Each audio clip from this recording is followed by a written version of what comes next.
Olá, pessoal, tudo bem? Se você acompanhou a nossa jornada até aqui, parabéns, porque nesse momento que a gente tem, onde dá aquele friozinho na barriga em receber um diagnóstico e saber o que fazer com ele, nós chegamos agora nesse último vídeo da nossa série, aí falando sobre o processo do câncer da tireoide, sobre como eu descobri e tudo mais. E nesse vídeo a gente vai estar aí falando sobre os exames, sobre os TIRADS, sobre os Bethesda, para a gente entender também o que eles significam dentro do diagnóstico, e também vou falar sobre o processo da minha cirurgia, se precisei fazer iodoterapia, mas como que foi o processo de cicatrização. Já falei que eu tenho muita queloide, precisei fazer um tratamento pós-queloide. Então tudo isso a gente vai estar falando nesse vídeo. Então se você chegou até aqui, não esqueça de se inscrever no nosso canal, de deixar o like, que você ajuda muito aí o nosso canal crescer. Muitas vezes a gente começa a entrar em parafuso quando a gente chega no médico e ele começa a falar: olha, você tá com TIRADS, assim, você tá com Bethesda, assim. Então, o que é exatamente esses nomes aí para a gente já descomplicar tudo isso? O TIRADS é a análise da ultrassonografia, é o ultrassom que a gente faz da tireoide. Então, ele detecta ali se você tem nódulo, se você não tem, como que está a sua tireoide dentro desse desenvolvimento, se você tem algum outro problema além disso e tudo mais. Então, o TIRADS, ele analisa essa imagem da tireoide, né? O médico caracteriza esse nódulo sendo sólido ou microcalcificação e tudo mais, e eles têm um nível ali de numeração. Então, o TIRADS vai de 1 a 5. E aí, dentro desses níveis de 1, 2, 3, 4, 5, eles começam a avaliar a questão do nódulo da tireoide. Já o Bethesda é o resultado da punção aspirativa, o PAF que a gente faz, né? Que é punção aspirativa por agulha fina, que você faz, que é um exame também feito na tireoide, direto no nódulo, para você saber aí também classificar sobre esse nódulo, o que tem de dentro do nódulo dali da tireoide. Então, ele também tem as suas classificações, como benigno, intermediário ou como suspeita de maligno, né, que vai aí com mais de 95%, que essa vai de 1 a 6. E o grau 6 foi o grau que eu tive na questão do Bethesda, e eu estava no TIRADS 5, ou seja, juntando os dois, o médico achou aí que era suspeito esse nódulo, mas a gente já sabia que praticamente 95% de ser câncer. E aí vem, né, onde eu conto todo aquele processo que está no vídeo anterior sobre a escolha do médico, como eu escolhi o médico. Se você não assistiu a série, tá 1, 2, esse é o terceiro vídeo dessa série que eu conto sobre a minha tireoide. E aí foi que eu volto para o médico, né, para escolher o cirurgião e vou marcar a cirurgia. Como eu falei no vídeo anterior, eu peguei o resultado dia 29 de setembro, dia 30 eu estava no endócrino, dia 1º eu estava no cirurgião, e eu fiz a minha cirurgia dia 29 de outubro. Ou seja, em um mês eu consegui fazer todos os exames. Mas aí tem um porquê. Eu precisava fazer tudo isso correndo? Não precisava, em relação ao tamanho do meu nódulo, mas a gente estava com um processo de mudança de convênio da empresa onde o marido trabalha, e estavam mudando de convênio, e eu tinha que fazer essa cirurgia até dia 4 de novembro, porque aí o convênio já seria outro. Então, se eu tivesse mudado de convênio, eu teria que começar a fazer os exames, tudo de novo, entrar com o processo de pedido, de cirurgia, liberação, tudo isso. Então, o que eu fiz, gente? Eu passei praticamente um mês fazendo os exames, peguei uma semana toda, fiz todos os exames, eu juntava tudo que eu podia fazer num dia só e pegava o resultado, voltei. Enquanto isso, o médico que eu já tinha feito lá, o cirurgião, a gente na primeira consulta e definindo tudo, definindo o que é cirurgia, e quando eu volto com os resultados que a gente define ali a cirurgia, a gente escolhe o modo de cirurgia que eu ia fazer. Eu poderia ter feito a parcial, que é tirar um lado só, tirar só o lado do nódulo. Mas como eu cheguei e falei para ele que eu tinha muito queloide, e essa era uma questão que me preocupava de como ia ficar a minha cicatriz no pescoço com a questão do queloide. E aí a gente fica conversando sobre convênio, sobre cirurgia, sobre o que seria melhor. Ele deixou para mim a escolha de fazer total ou fazer parcial. A parcial seria que se eu não tomasse hormônio da tireoide, eu não precisaria estar tomando, mas eu já tomava. Então, para mim, tanto faz se tirasse ela inteira ou se eu tirasse ela parcial.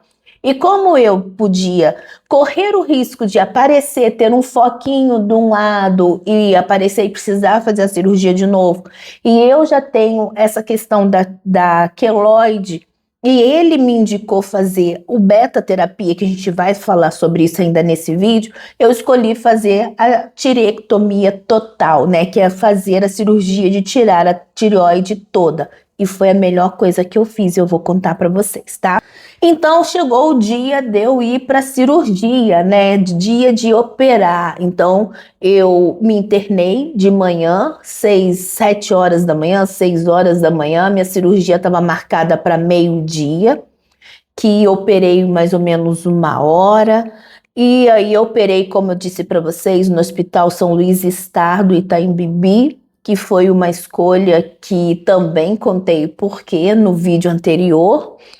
E o médico também é de lá. E aí eu vou, né, pro preparo, jejum absoluto, a equipe checa todos os exames, você precisa levar tudo até pro processo de internação, porque lá na hora de internar, eles vão pedir os exames todos. Enquanto eu estava fazendo os exames e tudo, a equipe do médico já estava entrando com pedido no convênio para liberar a cirurgia, e liberou bem rápido, tá? A questão da cirurgia, eu nem tinha terminado de fazer os exames e a cirurgia já estava liberada. E aí vamos continuar no dia da internação, né? Aí vem o procedimento cirúrgico, né? É um cortezinho que faz aqui, ó, na horizontal. Isso vai depender do como tiver aí, né? A sua questão e o seu médico opera. O meu fez aqui esse cortezinho bem pequenininho mesmo, aqui no horizontal, aonde fica essa dobrinha que a gente tem do pescoço. Anestesia geral, se recupera muito rápido no hospital, fica só 24 horas dentro do hospital, ou seja, eu operei de manhã, de tarde, saí no outro dia de manhã. A recuperação em casa é muito fácil. Praticamente não sente dor, você sente um pouquinho de incômodo os primeiros dias, mas tem os remédios para tomar. A voz fica falhando, parecida até com essa voz que eu tô de gripe aqui. Inclusive, não teve vídeo essa semana porque eu tô super gripada e fiquei sem voz, então a voz dá uma falhada há uns tempos, mas eu falei com o médico que eu trabalho criando conteúdo, fazendo lives e tudo mais, ele disse para eu continuar falando, porque volta ali, né, a voz volta. E por que a voz falha, gente? Porque a tireoide é muito perto aqui, ó, do músculo, do nervo, né, vocal, e ela acaba esbarrando, né, na cirurgia. Por mais que eles tentam a não esbarrar tanto, eles acabam esbarrando ali. Inclusive, eu fiz até um exame que é naso, não sei das quantas, que enfia aqui para ver a questão das cordas vocais e como que estava a tireoide em relação a aqui dentro, enfim, mas eu já ia fazer esse exame para ver a questão da voz, como eu disse para vocês que estava falhando há um tempo atrás. Mas a recuperação da anestesia é muito rápido, é muito fácil. A cirurgia dura em torno de 1 hora e pouca, 2 horas e pouquinho. É uma cirurgia bem rápida também. A alta hospitalar, como eu disse, é no dia seguinte, depende também do seu médico, do hospital e tudo mais. Eu internei no dia de manhã, saí no dia seguinte de tarde. Inclusive, na própria autorização da cirurgia, já dizia que era 24 horas, né, assim, essa internação hospitalar, né? E aí, como que foi o tratamento pós-cirúrgico, né? Como eu disse, os primeiros dias é uma alimentação mais um pouquinho líquida, mais pastosa, porque você sente um pouquinho como se tivesse dado uma dor de garganta, mas logo isso passa. A voz eu voltei, eu fiquei um bom tempinho, bem uns 15, um mês mais ou menos, tendo essa rouquidão na voz. E hora ela falhava, hora ela voltava, tipo tô agora assim, como se você tivesse ficado gripada e você ficado rouca. Uma hora a voz tá boa, uma hora a voz tá falhando, é desse jeito. E aí o pós-cirúrgico, né, é muito fácil, mas isso também, gente, depende de paciente para paciente, de pessoa para pessoa, de tipo de cirurgia que você vai fazer. A questão da cirurgia, né? Depois de algum tempo, quando saísse o mapa cirúrgico, o médico daria ali a indicação de fazer iodoterapia ou não. E aí ele optou, né, pelo o mapa cirúrgico, pelo estado que estava o meu nódulo muito pequenininho e tudo mais. Ele achou melhor não fazer o iodoterapia agora, até porque é um tratamento que precisa você ficar numa clínica ou no hospital, você fica no isolamento, depois tem certa distanciamento em casa e tudo mais. Eu não entendo direito porque eu não pesquisei, até porque eu não ia fazer, mas ele achou melhor eu não fazer agora, porque não tinha necessidade, e também por conta, gente, das minhas imunidades, que é muito baixa e tudo mais, então ele achou melhor a gente não precisar fazer. Mas quanto ao tratamento da cirurgia, como eu disse para vocês que eu tenho queloide, eu fiz o beta-terapia. Beta-terapia é esse aparelhinho aqui, ó, da foto, que é com ondas, né, de beta, que coloca aqui. Quem faz é o médico radiologista, então você precisa passar pela consulta do médico radiologista. Eu fiz no Beta Clean aqui em São Paulo, indicado pelo meu médico, também não conhecia.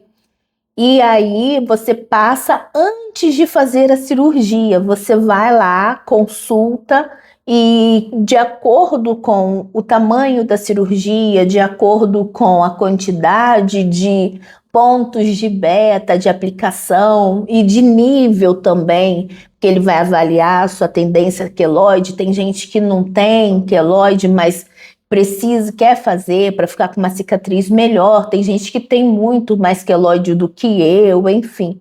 Então isso tudo é estudado pelo médico radiologista e eu fiz no Beta Clean aqui em São Paulo, que fica ali na região da Avenida Paulista. Fácil acesso, só que eu tinha que fazer 10 sessões. E a beta-terapia, ela começa a funcionar 24 horas depois que você fez a cirurgia, ou seja, eu teria que sair do hospital e já passar na Beta Clean.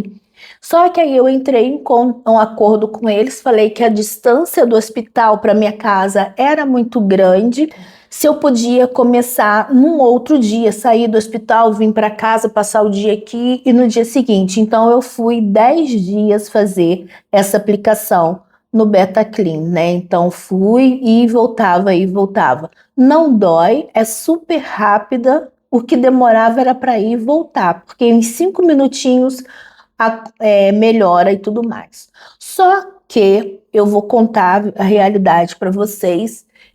Eu fiquei com uma mancha branquinha aqui, ó, em volta da cirurgia, que é raridade acontecer isso nas pessoas. Segundo o médico lá, o Dr. Rodrigo, inclusive eu ainda faço acompanhamento no Beta Clean, depois até um ano, né, da cirurgia, eu tenho acompanhamento com eles para ver o processo de cicatrização e agora eu tô fazendo o tratamento por conta dessa mancha branca. Segundo o médico radiologista, ele teve em 5 anos, tirando aí 5 anos, né, no período de 5 anos, somente 3 pacientes que tiveram esse problema, que é o que, em vez de ele hiperpigmentar, né, dar uma pigmentação mais escura, porque o beta ela vai queimando a pele, aconteceu um efeito inverso, que é queimar aonde ele. Então isso é raridade acontecer e acabou acontecendo comigo, que eles chamam de vitiligo de cicatriz, né? Então comigo aconteceu o efeito inverso. Ao invés de começar a ficar escurinho e nessa época ele já ir clareando e voltando no tom da pele, eu tive esse vitiligo aí de cicatriz e agora eu faço tratamento com uma pomada que é específica para vitiligo. Agora, esse mês eu volto lá no Betaclean, vou consultar com a dermatologista para ela avaliar se há necessidade de fazer o fototerapia, que é o tratamento para fazer a volta da cor da pele para quem tem problema de vitiligo. Então, eu vou ter que fazer esse tratamento aí a mais. Mas isso, gente, é raridade acontecer. Inclusive, o Dr. Marcelo indica, que é o cirurgião, vários pacientes dele para fazer beta-terapia e nenhum deles que ele tem de tempo aí que faz esse tratamento apareceu com esse problema. Então, eu sou aí uma raridade.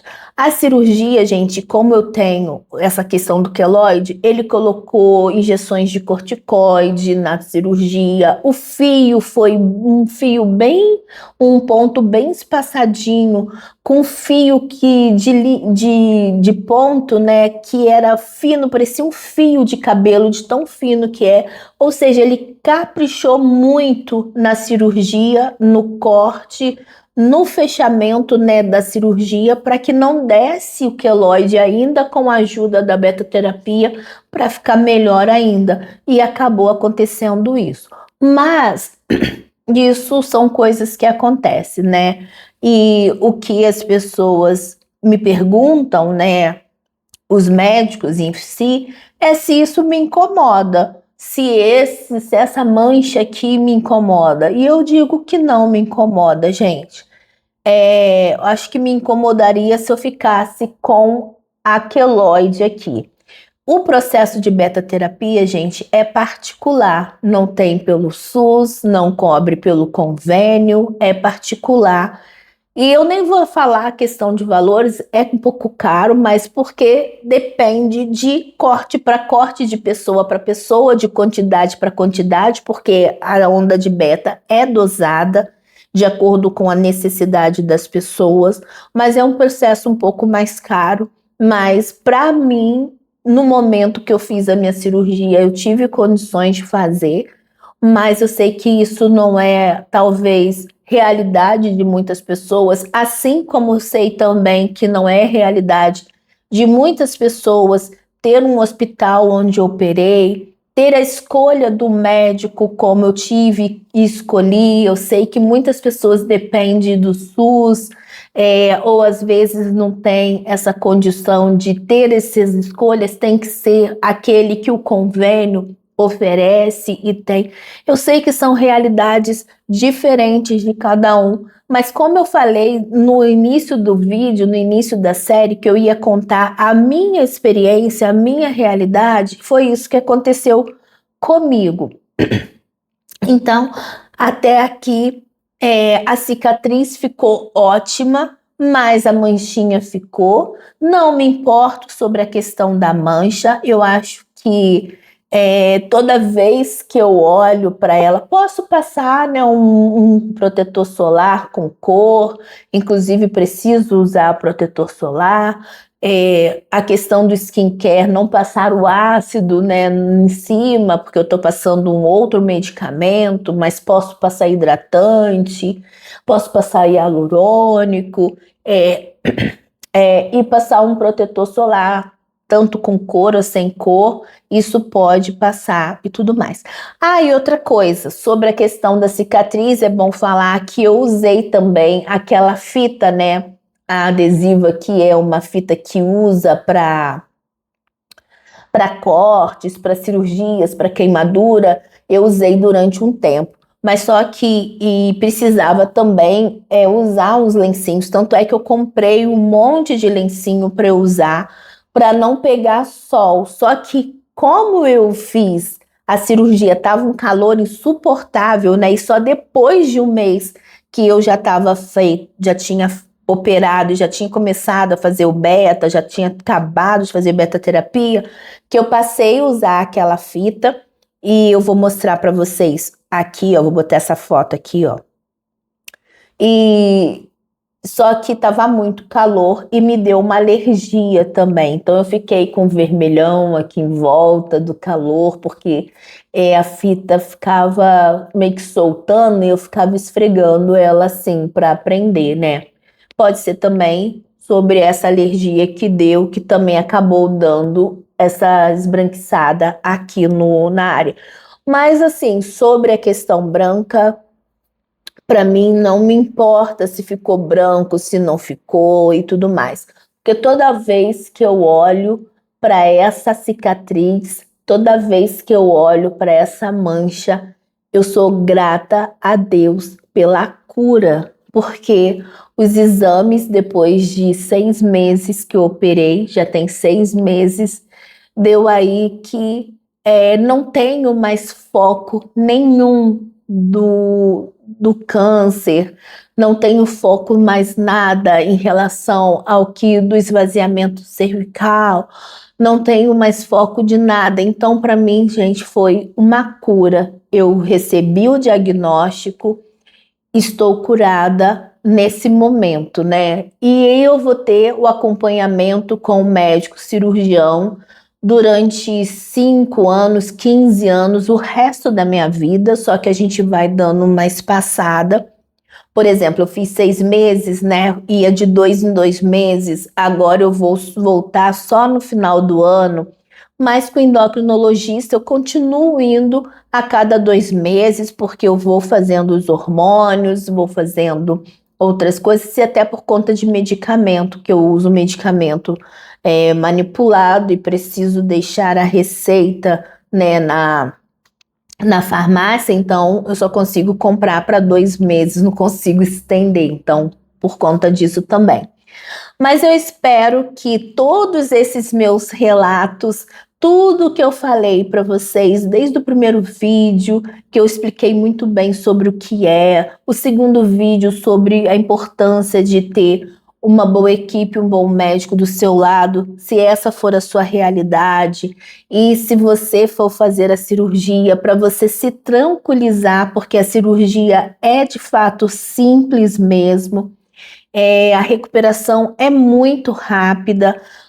O que eles indicam é você fazer um repouso de exercícios pesados, né? Ou seja, academia, compra, pegar peso, enfim, esses exercícios que você precisa. Por exemplo, vai no supermercado, ficar pegando coisa pesada que você...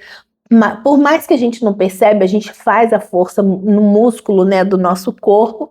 Então é isso que eles deixam aí, 15 dias sem fazer exercício muito pesado, depois mais 15 dias no exercício moderado, depois é vida normal. E eu voltei depois de um mês, né, a voltar a fazer as lives, ou seja, o período que eu estava fazendo a recuperação da cirurgia estava acontecendo a Fazenda o ano passado e eu não acompanhei a Fazenda, no caso no meu canal Fala Nina, né, que é o meu canal de reality show e famosos. Eu não consegui fazer o acompanhamento da Fazenda, mas eu voltei a fazer o BBB em janeiro, né, então tive esse processo aí de espera de um tempo para o outro.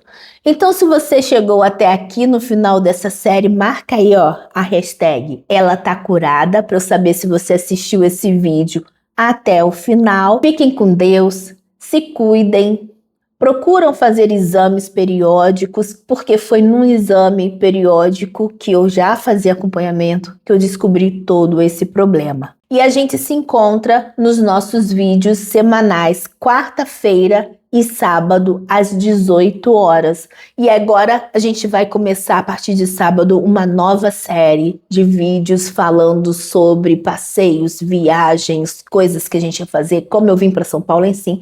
Vai ser bastante legal, tá? Um beijo, não esqueçam de sair, deixar o like e até nosso próximo vídeo. Bye, bye!